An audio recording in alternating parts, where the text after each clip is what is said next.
Welcome all to the Mechanical Engineering Materials online lecture series. This is the second part of our three-part lecture series on properties of metals. Today we will discuss about the mechanical properties of metals.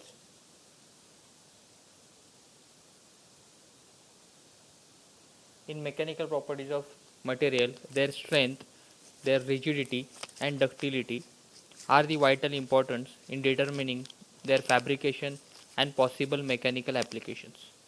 Material shows a wide range of mechanical properties ranging, for example, from the ductility of pure copper to the hardness of diamond. Many materials behave quite differently when stressed in a different ways. Steel and wood are stronger in tension areas where cast iron, cement and bricks are stronger in compression. Tension is nothing but when you pull on any material, then that material is said to be in a tension or tensile force. Similarly, if you press down on any material, that material is said to be in a compression. Now, the sum of the mechanical properties are as follows. We will study all these properties in detail one by one. These properties are strength, elasticity, ductility, malleability, plasticity, toughness, hardness, hardenability, brittleness, fatigue, creep, thermal conductivity, electrical conductivity, and thermal coefficient of linear expansion. Now let's start with the first mechanical property, that is strength. The ability of material to resist stress without failure is called as strength. So in simple words, anything which can resist any pressure or any force on it without breaking into parts, we can call it we can call that property of a material as its strength. In material science, strength of material is ability to withstand an applied stress without failure, just like we discussed earlier. Now, the formula for the strength is maximum force in kilogram kg divided by original cross sectional area in a centimeter square. So, if there is a material having a rectangular or square cross section, then its strength can be calculated as if there is a 100 kg force is acting on it, then and its area is, let's say, 100 centimeter square, then the strength of the material is 100 divided by 100 is equal to 1 kg per centimeter square. Now the strength is further classified into three types, that is ultimate tensile strength. It is the ratio of maximum load to the original cross sectional area. The formula is same as the basic strength formula that we have seen. Here the only thing is that the strength is considered in case of a tensile force. As we discussed, tensile force is when you apply any force on a material in order to elongate it, or in order to increase its length, then that type of force is called as strength. That is, example you can consider when you try to stretch any material, then the force applied on it is a tensile strength. Next is yield strength. When metals are subjected to tensile force, they stretch or elongates, like we discussed earlier, as the stress increase. The point where the stress suddenly increases is known as a yield strength of a material. And the final type of the strength is impact strength. Here the capacity of material to resist or absorb shock energy before its fracture. So unlike in prior types of strengths where the tensile force is considered, in this case the force that is considered is the impact force, that is the capacity to absorb shock. Then any material when subjected to shocks, that is repetitive forces, then here in impact strength we have to consider its capacity to withstand that resistance or withstand that shock before it fracture.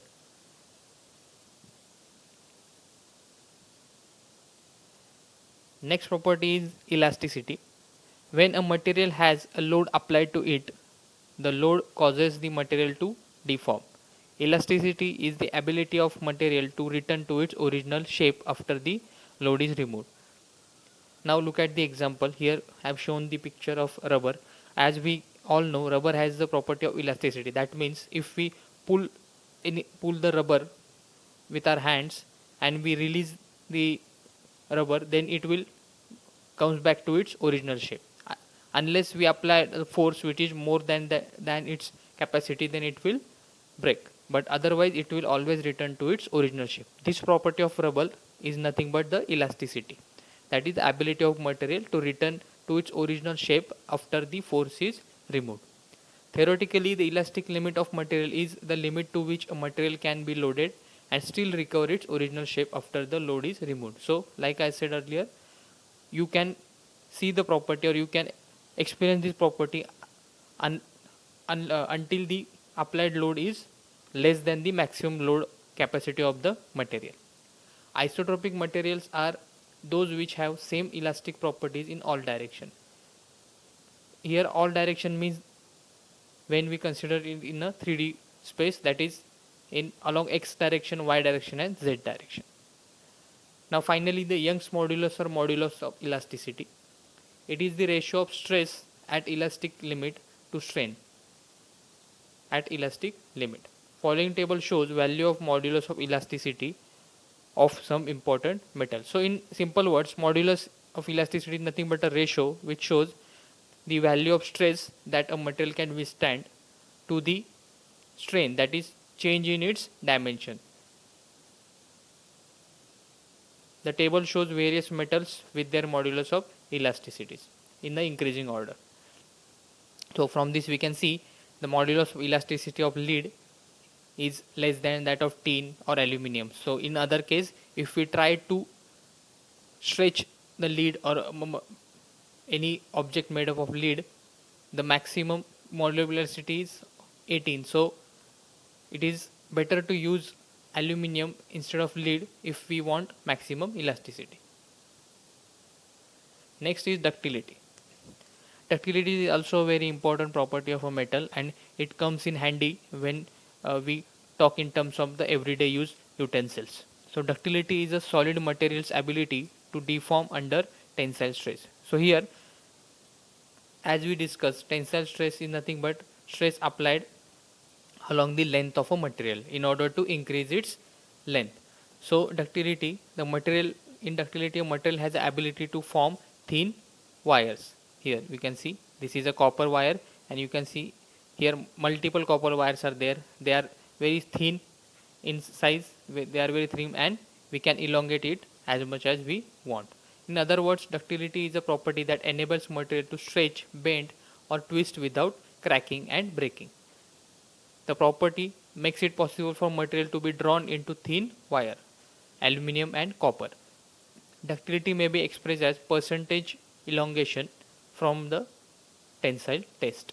So the formula of percentage elongation is fracture length minus original gauge length divided by original gauge length into 100. So here, for example, if we have a copper wire having length 1 centimeter, and if we apply tensile force in order to increase its length and it gets increased to 1.1 centimeter, then in this case the fracture length is 1.1, original length is 1 divided by 1 into 100. So the answer is will comes around 10%. So here the percentage of elongation is 10%. Ductility is very important because in case of aluminum copper wires, it helps the manufacturer to get more and more out of the material. Next is malleability. Just like ductility, there is another mechanical property very important for the industrial work, that is malleability. Here material like in ductility, where the metals are converted into thin wire, here in malleability the metals are converted into thin sheets as shown in this figure. So the malleability of a material is its ability to flatten into their sheets without cracking by pressing, rolling or hammering. It can also be defined as a property that enables material to deform by compressive force without developing a defects. Malleable material is one of that can be stamped, hammered, forged, pressed or rolled into thin sheets. So in nutshell we can say that malleability is the property of a metal with which it can be rolled or converted into thin sheets, and which are used various capacity in industry, in automobile industry, in other fabrication industries, etc. We have seen these all around us, that how these thin metal plates are used in various capacities. Now this table shows the ductility of various material in a comparison. So as we can see, the ductility of gold is more than the most of the commonly used material, which is important because this ductility of gold helps us to prepare the various gold ornaments, because we have to convert the gold into thin wires to prepare the various gold ornaments. Similarly, in case of malleability, gold is having malleability more than the many other elements. That's why it is used mostly in the jewelry or ornament business, because it is easy to be converted into thin wires as well as into thin sheets.